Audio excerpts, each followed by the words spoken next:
Next weekend, you're holding your annual John Brown Day at the State Historic Site in North Elba near Lake Placid. And this year, you are giving out a new award, the Spirit of John Brown Freedom Award. Tell us a little bit about that, if you would. Yes, I'd be happy to. We're very, very excited. John Brown Lives was founded in 1999.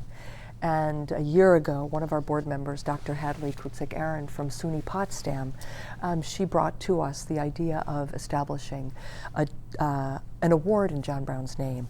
So our board embraced the idea immediately, and we decided on this language of Spirit of John Brown Freedom Award, which would recognize someone living amongst us, or in this case, one of our awardees is recently deceased, who really exemplifies and embodies and lived a life of action. Action, action, action was one of John Brown's mottos. Lived a life of action on behalf of, as John Brown might have put it, the poor and despised among us. So it's in this spirit that we are giving this award to actor, activist, international humanitarian Danny Glover, to civil rights, criminal justice scholar and activist Alice Green from Albany, and our beloved brother Yusuf Abdul Wasi Burgess, who was a member of our board and involved with John Brown Lives since the very beginning, who died too young in December of 2014. For people who aren't familiar, Danny Glover, along with being a well-known Hollywood actor, has been an activist for a number of years for civil rights, for environmental causes. Civil rights, environmental causes, labor. He has joined to strengthen the cause of auto workers, postal workers. Both of his parents were postal workers, environmental justice. When I was in Cuba 2 years ago with a group of educators, we were in a meeting with one of Cuba's foremost filmmakers, who's very involved in kind of a Pan-African, African diasporic film festival on the international scene.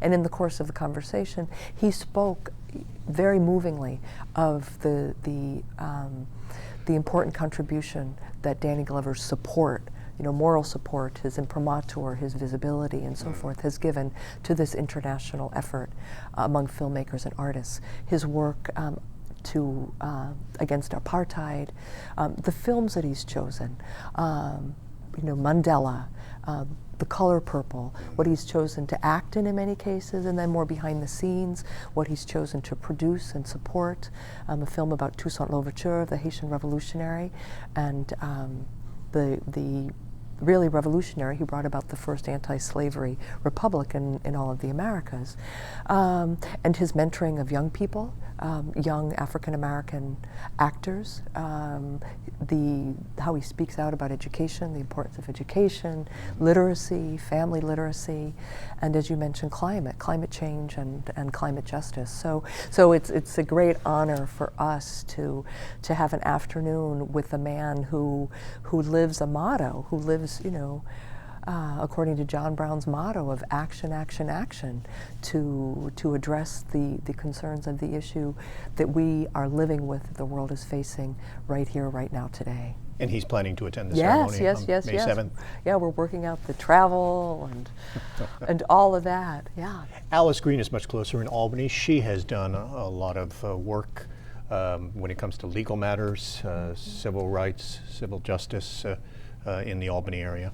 She most certainly has, and she has done, Alice grew up in Witherby, which is in the Champlain Valley, and she and her husband have a home in Essex as well as living in Albany, and from the various places in the North Country, she has been a really important figure in not only forging in the public arena the important conversations and examinations of the criminal justice system and mass incarceration in the North Country, in New York State.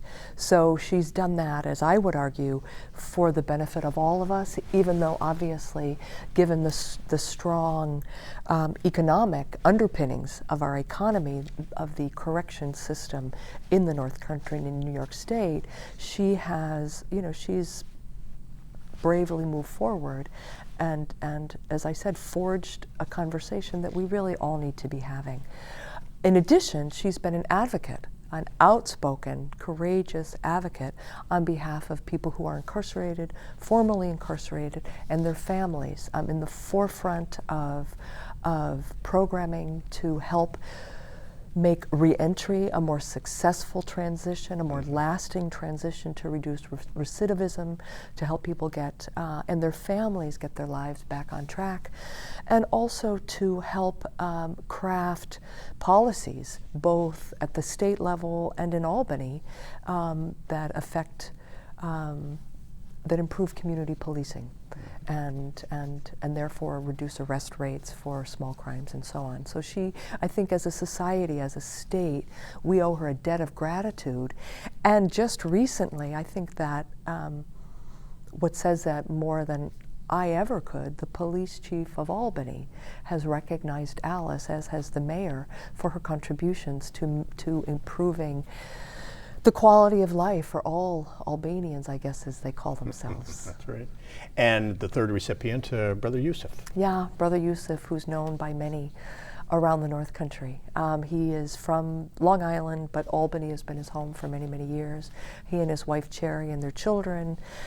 And we first met in 2000 when at our John Brown Day celebration, the late actor Ossie Davis came then and participated in the program, delivering excerpt of Frederick Douglass's gorgeous tribute to John Brown.